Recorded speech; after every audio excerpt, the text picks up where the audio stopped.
Sir முதல்ல ப்ரமோஷனுக்கு வந்து நடிகர் யோகி பாபு எங்கே வந்துட்டாரா? இல்லை அங்கே இருக்காரா? எங்கே இருக்காருங்க சார்? எங்கே இல்லைங்களா? அப்போ 7 லட்ச ரூபா அவருக்கு போகலன்னு அர்த்தம். சார் சொன்ன மாதிரி சார் நான் எங்கே சார் சம்பளம் ஃபிக்ஸ் பண்ணுறேன்? என் சம்பளம் தான் வெளியில் இருக்கிறவங்க எல்லாரும் ஃபிக்ஸ் பண்ணுறாங்க சார். என் சம்பளம் எனக்கு எவ்வளோன்னு தெரியாது சார். அந்த சுச்சுவேஷனில் தான் போயிட்டுருக்கேன். 7 லட்ச ரூபா போயிருந்தால் கண்டிப்பாக இங்கே வந்திருப்பாரு. அது எவ்வளோ பெரிய ரொம்ப கேவலமான விஷயம்.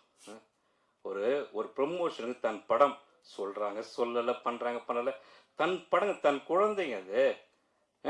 ஒரு நடிகனுக்கு இந்த ஒரு ஒரு ஒரு குழந்தை வளர்க்கக்கூடிய பொறுப்பு இல்லைன்னு சொன்னால் நீ நடிகனாக இருக்கிறதுக்கு லாக்கி இல்லை. நீ என் அசிஸ்டண்ட்டு என்கிட்ட ஒரு 3-4 வருஷமாக ஒர்க் பண்ண ஒரு தம்பி ஒருத்தன் ஹீரோவை பண்ண போகிறேன்னு சொன்னான். ரொம்ப நல்ல விஷயம் தான், போய் பண்ணுற போட அப்படின்னு. ஆனால் அதில் 2 நாள் ஒர்க் பண்ணலாம்ண்ணா, நீங்கள் எனக்கு ஒரு வாய்ப்பு கொடுத்தீங்கன்னா அது நல்லா இருக்குண்ணா அப்படின்னா. சரி ஓகேடா, நான் எவ்வளோ பேர் போகிறோம் வாடா அப்படின்னு சொல்லி சொன்னேன்.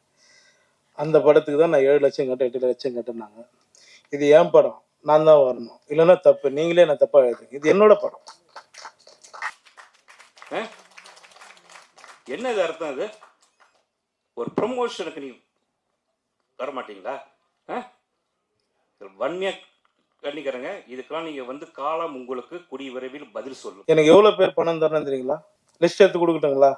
உங்களால் வாங்கி கொடுக்க முடியும்னா சொல்லுங்கள், நான் எடுத்து கொடுத்துறேன். அப்படி பேசாதீங்க. நாங்கள் சப்போர்ட் பண்ணி தான் நாங்கள் போயிட்டுருக்கோம். என்னை பொறுத்த வரைக்கும் நான் எல்லாரும் சப்போர்ட் பண்ணிட்டு இருக்கேன்.